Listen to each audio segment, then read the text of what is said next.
They sit on shelves, in beds, in toy chests, silent, lifeless, or so we think. But what happens when the lights go out? When the world sleeps, do they wake up? Tonight I bring you 3 terrifying stories of stuffed animals that should never have moved. 8-year-old Ethan had a favorite stuffed rabbit named Muffin. It was old, worn out, and missing a button eye. But Ethan loved it more than anything. Every night he tucked it under his arm and whispered his dreams to it. But one night, things changed. As Ethan drifted off to sleep, he heard something. Whispers, software, almost breathing. Ethan. Mom? No response. The whispers continued. He turned toward Muffin and froze. The rabbit's mouth, stitched shut for years, was moving. Muffin. Let me tell you a secret, Ethan. Someone is watching you. Ethan screamed, throwing the rabbit across the room.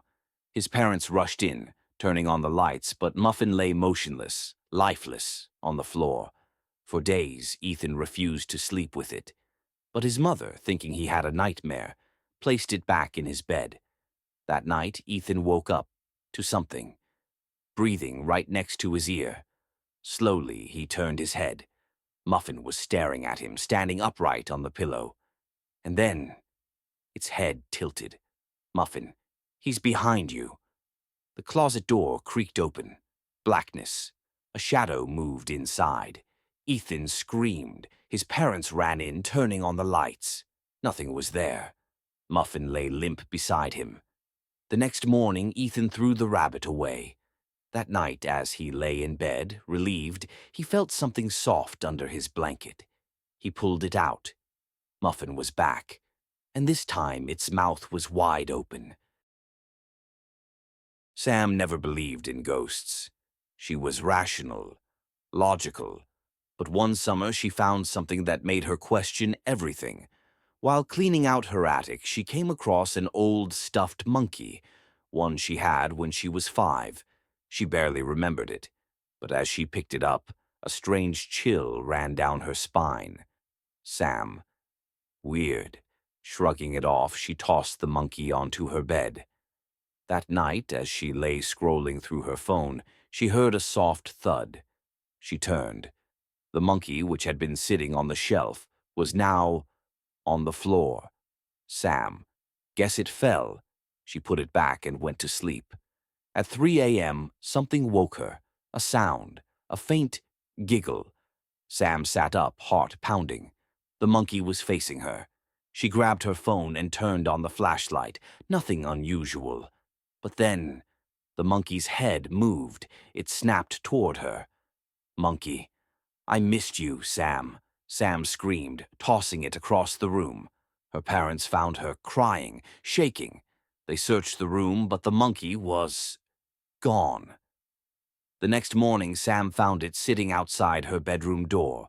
A note tucked under its tiny arm read, "You forgot me, but I never forgot you." She burned it. But that night, just before she fell asleep, a voice whispered from under the bed, "That won't work." Lucas was a collector of vintage stuffed animals. He loved the history behind them, the stories they carried. One day he found a Victorian-era teddy bear, hand-stitched, eyes made of glass, fur slightly matted. The shop owner hesitated before selling it. Shopkeeper. Some things should be left alone. Lucas didn't listen. That night he placed the bear on his shelf and went to bed. At 2:45 a.m. he woke up gasping. His blanket was on the floor. The bear was no longer on the shelf. A sense of dread filled him as he scanned the room. Then he heard it. A faint scratching sound coming from inside his closet. Slowly he walked over, hand trembling as he gripped the handle. He yanked the door open. Nothing. But when he turned around, the bear was sitting on his bed. Lucas felt frozen. Then it moved, its tiny head tilted, and in a childlike whisper, it spoke. "You're mine now." The lights flickered. Lucas's scream was the last sound heard that night. By morning, he was gone. The bear, back on the shelf, waiting. They seem harmless, soft, comforting, but maybe, just maybe, some of them are waiting for the night. Sleep tight, and if your stuffed animal moves, pretend you didn't see it. If you enjoyed these terrifying tales, make sure to like this video, share it with someone who dares to listen, and subscribe for more spine-chilling stories. And tell me, have you ever seen your stuffed animal move at night? Let me know in the comments if you're brave enough.